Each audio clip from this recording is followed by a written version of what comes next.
In episode 5, Sir Criston Cole proudly brings the dragon head of Rhaenys through King's Landing, thinking that he's going to be welcomed back with open arms. It's going to be a big celebration. Look, they killed a dragon. Unfortunately, it doesn't go that way at all. Seeing this dragon's head actually kind of puts the people's mind in a bad place.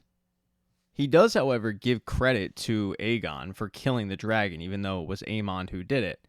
And as for Aegon, he's alive, but he's barely alive. He got charred up really, really good, and it's become clear to everybody that they're going to need to name somebody in charge while Aegon tries to fight for his life. At the next council meeting, Alicent stakes her claim, saying, look, when my husband was incapacitated, I led this kingdom. I should do it again. But the council does not agree. They think that this time it's a little bit different because they are at war and they need a guy in charge. And even though Alicent says that Aemon isn't ready, everybody at her council says that he is. Or at the very least, they agree that he is next in line because, well, he's next in line. So while Alicent is terrified of the idea of Aemon being king, Aemon takes his seat at the head of the table and starts getting debriefed on the latest with the Riverlands. For Alicent, she's just forced to listen to all of these orders, which, by the way, includes locking the people in King's Landing because a lot of people want to leave because of Lord Corlys's blockade around the city, not really allowing any food in. But Aemon doesn't want an empty city, so he locks the gates and tells people, unless they have permission to leave, nobody's able to leave. Later on that day, Alicent goes to have a conversation with Criston Cole as they're cutting down the rat catchers, which, by the way, was another order from Aemon. And she confronts him on the fact that he chose Aemon's side instead of her own. And Criston Cole truly believes that it was the right decision because Aemon was next in line. But something's changed with Criston Cole. He realizes that what he decided to do, it just handed over the war to the dragons. He also feels like he spared Alicent from making tough decisions, but as she tells him, I didn't ask you to spare me. Now over with Rhaenyra, the death of Rhaenys sends a shockwave through her council. Lord Corlys is nowhere to be found. He's grieving. The council knows they just lost their most powerful dragon. And to be quite honest, there is a lot of infighting going on her council because there's panic with her council. It's clear that there are some, like Lord Alfred on her council, who just don't really think she's built for this. And while he won't come right out and say it, it's clear by his actions and the way he talks. He has no faith in her. As Rhaenyra sits down and starts to bark out orders, her council kind of ignores her, and they start talking around her, not really at her, not really counseling her. And it's something that Rhaenyra immediately recognizes. She's being left out of this conversation, even though she's at the head of the table. And they aren't the only ones who are ignoring Rhaenyra or just leaving her out of the conversation completely. Her own son is doing it. He's going to go talk with the Freys on his mother's behalf because the Freys leave a direct path where they wouldn't need Daemon and his army. Later on that day, when Rhaenyra meets with Mysaria, she's unaware of what her son is doing. And she starts to vent to Mysaria about how she is being ignored. With Rhaenyra losing Rhaenys, it's kind of propped Mysaria up a little bit in power. She's become a confidant to the queen. Rhaenyra's big problem is she wants to be involved in this war because, after all, it's about her. But one of the big issues is her father didn't prepare her to fight. If she was born a boy, he would have put a sword in her hand as soon as she came out of the womb, but instead, she wasn't.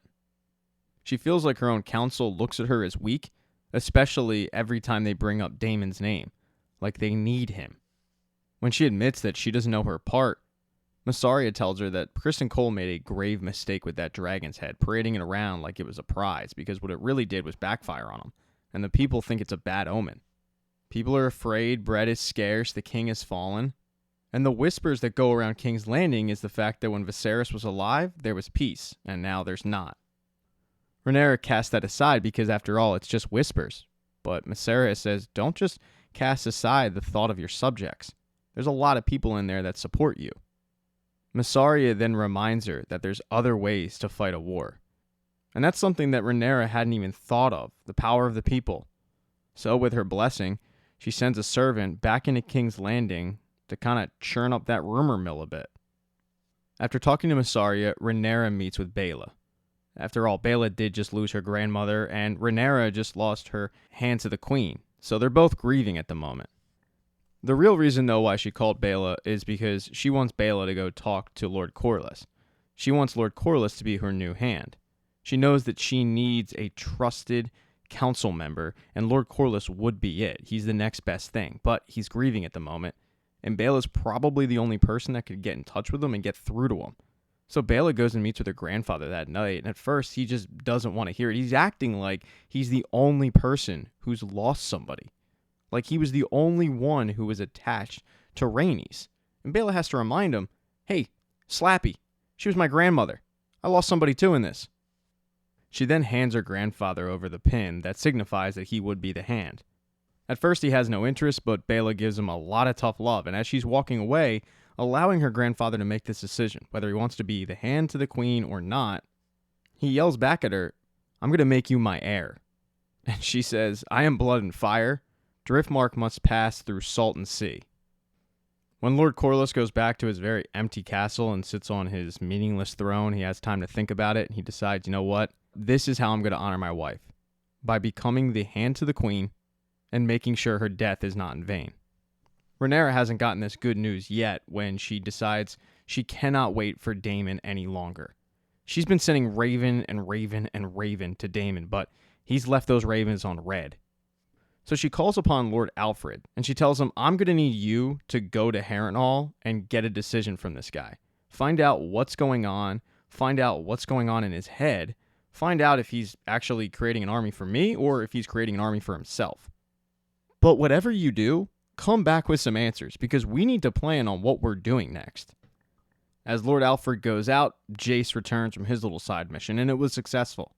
If the Freys get Harrenhal by war's end, then they'll bend the knee. Rhaenyra's proud of Jace, but she's also jealous of Jace. She's envious of the fact that he was able to do something to contribute to this war, while she's expected to just sit back and do nothing. She hates it. And Jace tries to remind her, you are the queen. I mean, you're the thing that binds us all together. We can't risk losing you. And they get into a little back and forth about this, but the real issue is they are outnumbered at this point. They lost their biggest dragon, and Rhaenyra is a dragon rider who's not able to ride a dragon because her council won't allow it. Every time she suggests it, they shoot her down. Now, they do have 2 dragons who could go up against Vhagar, but they don't have any riders for the dragons because a dragon will only accept a dragon lord's blood to ride it. And that's when Jace comes up with a tremendous idea. Since they don't have enough dragon riders in their bloodline, they just go through the bloodline's charts. They find people that married in other families, maybe never had the nobility claim, but they have their blood coursing through their veins, and it might only be 25%, but hey, it's enough.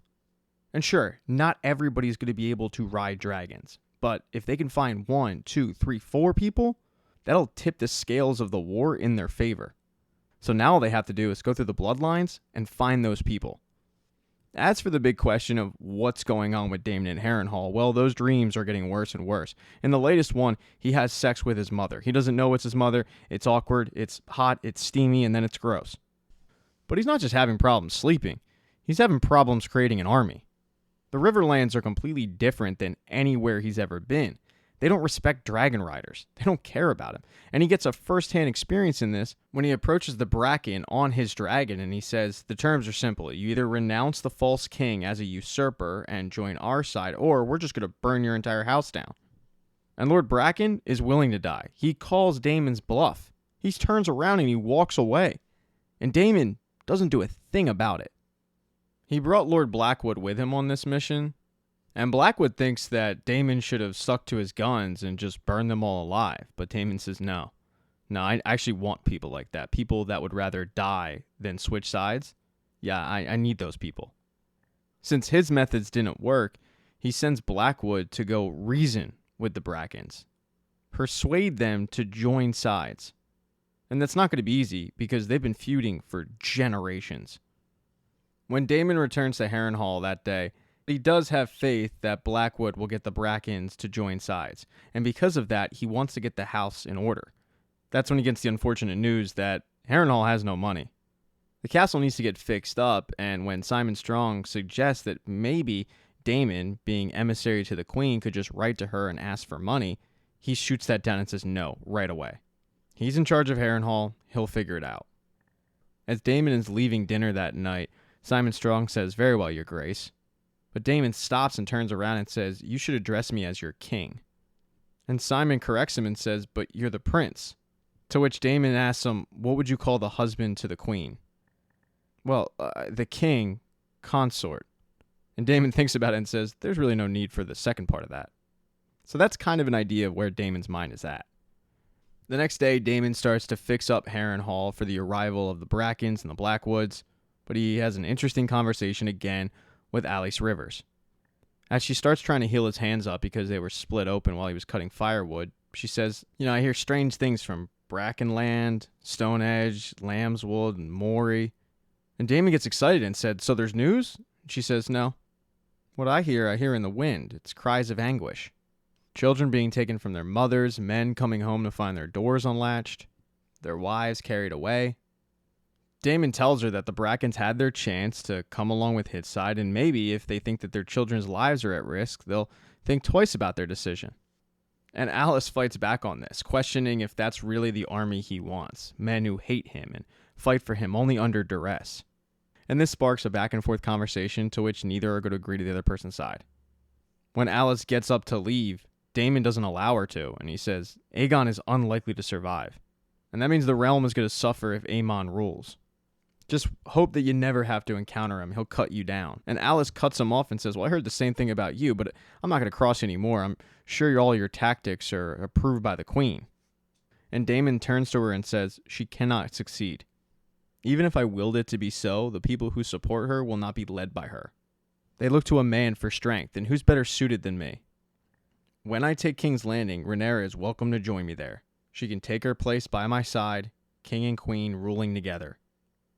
The conversation gets interrupted when Simon Strong walks in and said that he got news from Stonehenge and the Blackwoods have overwhelmed the Brackens. Because of it, Lord Amos has pledged his banner to Daemon. House Bracken is officially Daemon's, and that's great news. At least, so it seemed. Turns out everything that Alice Rivers was hearing was right. In the middle of the night, the River Lords come calling to Harrenhal, and they want a word with Daemon.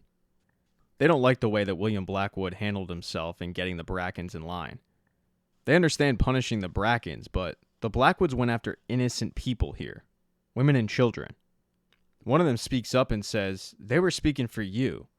I mean, these beasts proudly carried the banner for House Targaryen, red dragon on black."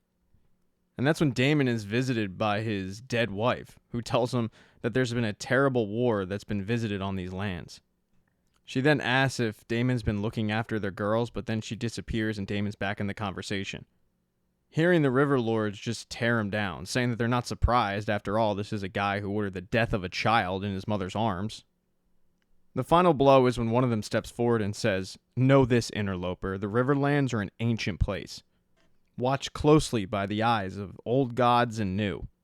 And dragon or no dragon, we're not raising our banners for a tyrant." So Daemon might have the Brackens, but he lost everybody else. Thank you so much for checking out this recap. Please consider subscribing to the channel and subscribing to my Patreon. Hit thumbs up if you liked it. Smash that thumbs down button if you thought it sucked. If you left a comment, I don't get back to you. I usually don't check the comments unless they're like a super comment. Also, if you don't see the next video up on the end screen, not to worry, it'll be up in a day or two.